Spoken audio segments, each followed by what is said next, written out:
Everybody wants to see you against David Benavidez. Everybody. Don't do that to us. If you want to make him wait and say, I want to make this money, fine, even though you made gobs and gobs of money. Stephen A. Smith slammed Canelo Alvarez for reportedly demanding $200 million to step into the ring with David Benavidez, telling him to drop the excuses and just take the fight. Will you stop? That's just BS. Anybody who knows boxing, everybody who watches boxing knows that David Benavidez is the real deal. Now, that doesn't mean he'd beat you, because anybody could fall if you catch him right. We know who you are, Canelo, you big time. But you getting ready to fight. Mengoa, listen, the brother's 43-0. So he's a nice opponent. But that ain't what America has been asking for. That ain't what the boxing world has been asking for. The boxing world, Canelo Alvarez, has been asking you to go in the ring against David Benavidez, who's undefeated, a knockout artist, has smoked everybody in his path. He's undefeated, and he's been asking for you. And oh, by the way, Canelo Alvarez, you could get $150 million for fighting David Benavidez. Canelo Alvarez keeps brushing off any chatter about a showdown with David Benavidez, calling the matchup unrealistic right now. He also thinks Benavidez would be better off chasing opportunities at heavyweight instead of continuing to pursue him. Right now, it's just impossible. It's impossible. He can fight with the heavyweights. You know what I mean? You're talking about him fighting Usyk, right? Yeah. So when we are like both in 168, I fought every champion at the division. I say to myself, why he never fight those champions? And then if he was a champion at that point, I fight him, because my goal was being undisputed. But you know, I understand why he's calling me out, or they are calling me out, but it's fine. On top of that, Canelo Alvarez doubled down on his position, stating that David Benavidez's career trajectory simply isn't something he pays attention to.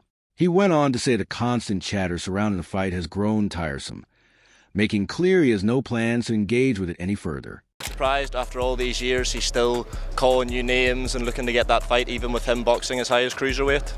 No, I'm not surprised. Is it realistic for 175? Huh? Is it realistic to fight him at light heavyweight? Who? Benavidez. I don't think he can make even 175 anymore. I don't know, but it's not my problem. Meanwhile, David Benavidez fired back, questioning why Canelo Alvarez seems hesitant to fight him, since he believes the bout would generate massive money. He cited his size, speed, power, and drive as the qualities that make him a tough matchup, all while insisting he's eager to test himself against top-tier competition. You know, if you have a fighter talking so much trash in front of you, why don't you make an example of him to the world? Beat me in the ring and make a whole lot of money. But Canelo Alvarez, as you can see from every time he fights a guy that's big with power, like Bivol, you know what I mean? And he's not able to suppress these fighters as much as he's able to suppress the little fighters. You know what I mean? So he sees a lot of things in me that he can't stop.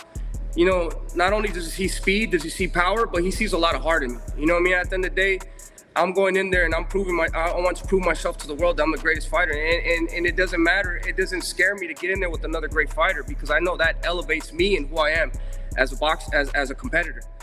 Continuing that thought, David Benavidez voiced confidence that he could capture the sport's top titles, which he believes would tilt future negotiations in his favor.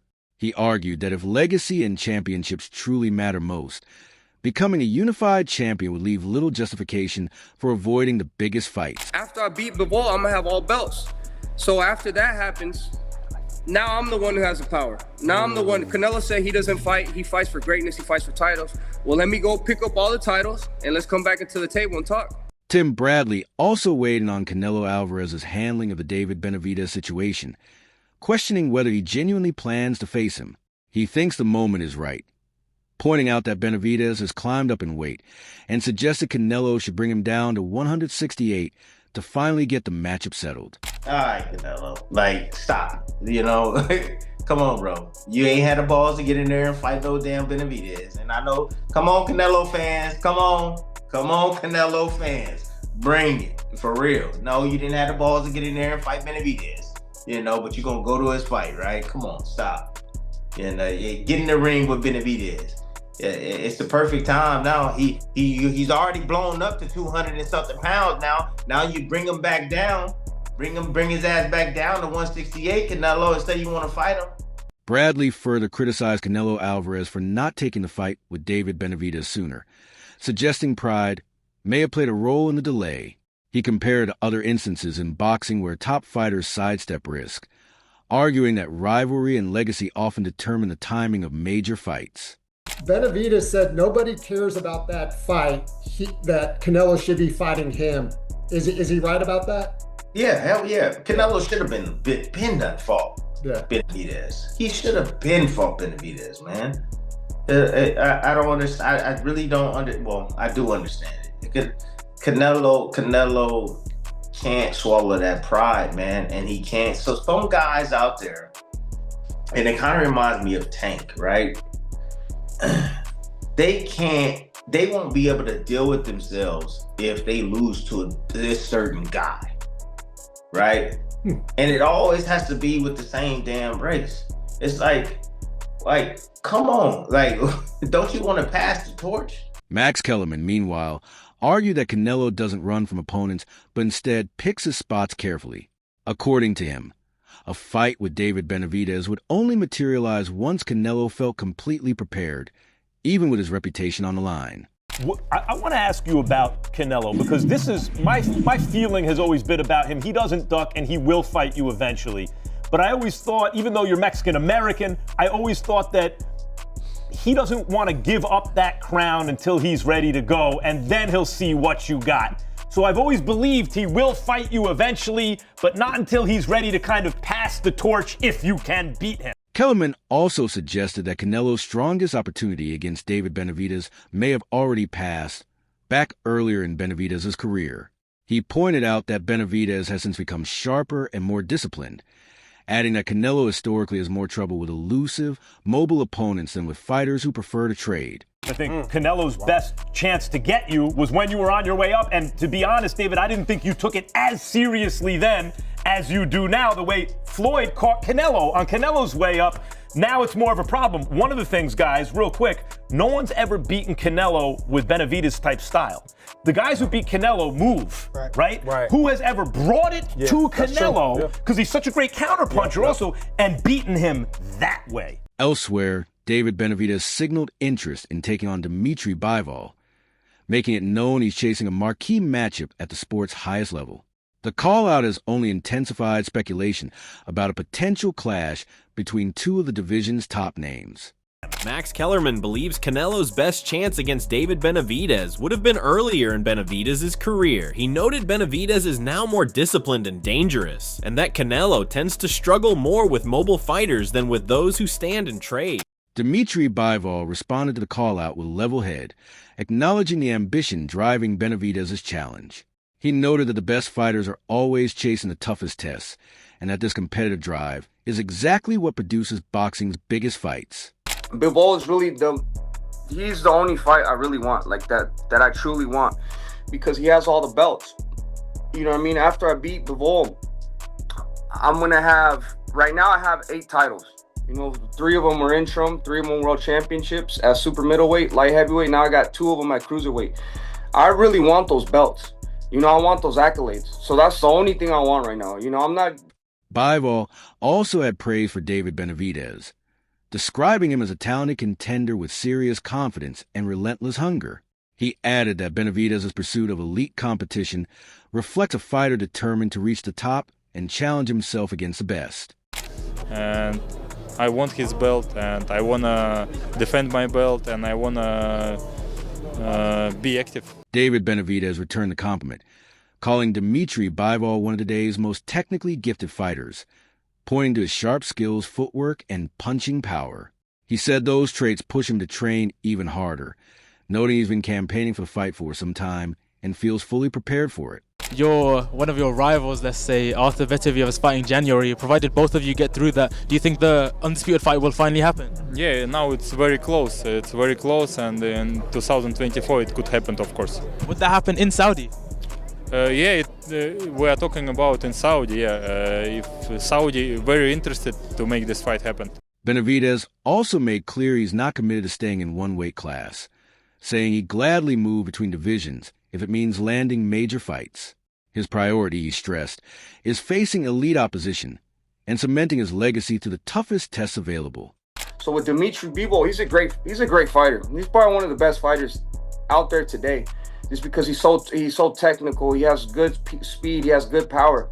But at the end of the day, that's only going to turn emotional on. You know what I mean? So I'm ready for this fight. Like I said, I've been calling for all these fights because I've told you guys I've been 100% ready for this. Teddy Atlas weighed in as well, describing the mentality of a true champion as someone willing to fight anyone and take on high-risk bouts in pursuit of a lasting legacy.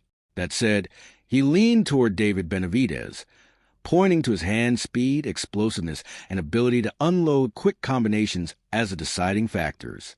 He has the true confidence that you want in a champion. He believes in himself that he can beat anybody. And he shows it. And he's willing to make fights that can really leave him a great legacy by having that attitude. I picked Benavidez to win this fight, but I thought it was going to go more rounds. I thought it was going to go where it was a good chance it could go to the decision. Boy, oh boy. And the reason why, and the biggest reasons why I gave Benavidez an advantage to just win the fight. Forget about that he was going to stop him.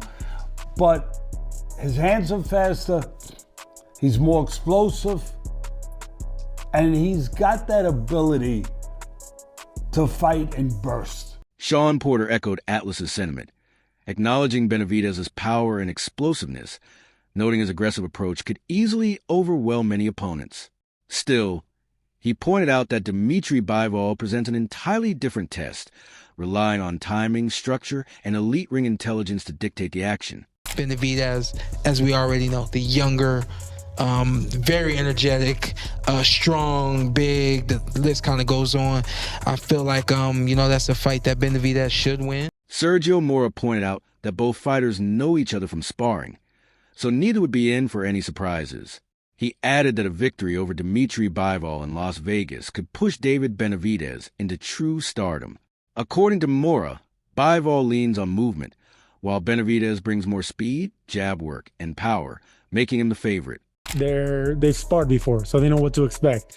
That's one. Two, imagine him fighting in September in the same venue in Las Vegas with all the Mexicans watching again and beating a guy that beat down your superstar, a guy that beat Bivol. I'm talking about Bivol beat Canelo and you beating Bivol on that special date. That's how you take over the crown at 29 years old and become the next star for the next couple of years.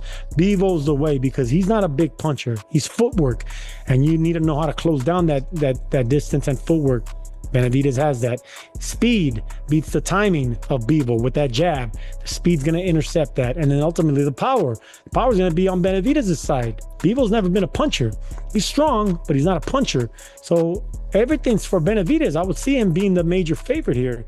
Chris Mannix also weighed in, ranking Dimitri Bivol among the top 5 pound-for-pound fighters, while placing David Benavidez in that same tier after his impressive win over Gilberto Ramirez. He gave Benavidez a slight edge over Bivol, citing his dominant performances and the impact he's had across multiple weight divisions. Yeah, so I want to give Bivol enough credit. Bivol is still a top 5 pound-for-pound guy. That said, based on that performance against Zurdo, I'd have to make the case that Benavidez is a top 5 pound-for-pound guy right now. And I would probably make Benavidez a slight favorite at the moment against Dimitri Bivol because we know what Benavidez is right now. Like, Benavidez is a monster in multiple divisions. Bivol. Stephen Edwards broke down a potential David Benavidez Dimitri Bivol fight, suggesting it would likely come down to pace and output. He believes Benavidez's nonstop pressure and high volume attack could keep Bivol constantly moving and throw off his rhythm. Edwards also noted that if the pace stays high enough, it could gradually wear down Bivol's effectiveness as the fight progresses. David's going to be hitting him with 4 and 5 shots. And I like David's youth in that fight. With Bivol's a tremendous fighter. I got a tremendous amount of respect for him.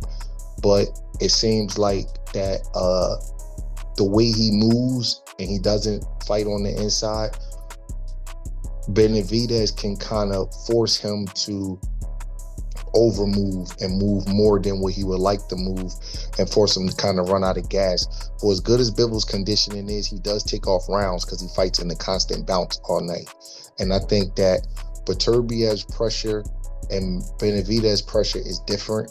Beterbiev is more calculated. He actually have good footwork and defense, but it's more subtle and calculated, where Benavidez is a little more frenetic. And I think that he will force a harder pace on Bivol. Eddie Hearn, on the other hand, gave Benavidez credit for his ability, but questioned how well his style would translate up to light heavyweight. He believes Benavidez looks most dangerous at super middleweight, where his physical pressure carries more weight. Hearn also suggested that against a technician like Dimitri Bivol, the stylistic advantage would likely tilt toward Bivol thanks to his control and superior craft. I like Benavidez. I think he's a good fighter. How good? You know, Godzic is decent. You know, he's strong, old. I don't think Benavidez is a 175 fighter. I don't think he beats Beterbiev. I don't think he beats Bivol. But I think he's very hard to beat at 168. I think that's where a lot of his advantages come. Bruce Carrington shared a similar take, describing Dimitri Bivol as a disciplined, methodical boxer who sticks to his game plan round after round. He said David Benavidez would need to disrupt that rhythm early, something he's managed against past opponents. Even so, he admitted the fight is hard to call, especially with both men having improved since their earlier sparring sessions. I don't know. I genuinely don't know because Bivol's so disciplined. From round 1 to 12, he's here back and forth with this. He is stubborn with that style, bro. So that it's all about him getting Bivol off of his game, which he has the capability of doing. He's broken down so many people. Yeah, I heard that too. You know, where is he at? He's confidently talking about it in his interview, saying how he got him in sparring. But he also lets it known that it was good work though, at the same time. And there's time that's been since that happened, and both fighter has grown since then. But man, Bivol, bro, it's gonna be tough. That's a fight that I genuinely don't know. I genuinely don't know how it'll go down. I do think he beats Beterbiev at Beterbiev's age. Sean Zettel similarly described Dimitri Bivol as calm and highly technical, with strong defense, quick footwork, and fast combinations. He pointed to Bivol's composure under pressure, even against power punchers like Artur Beterbiev.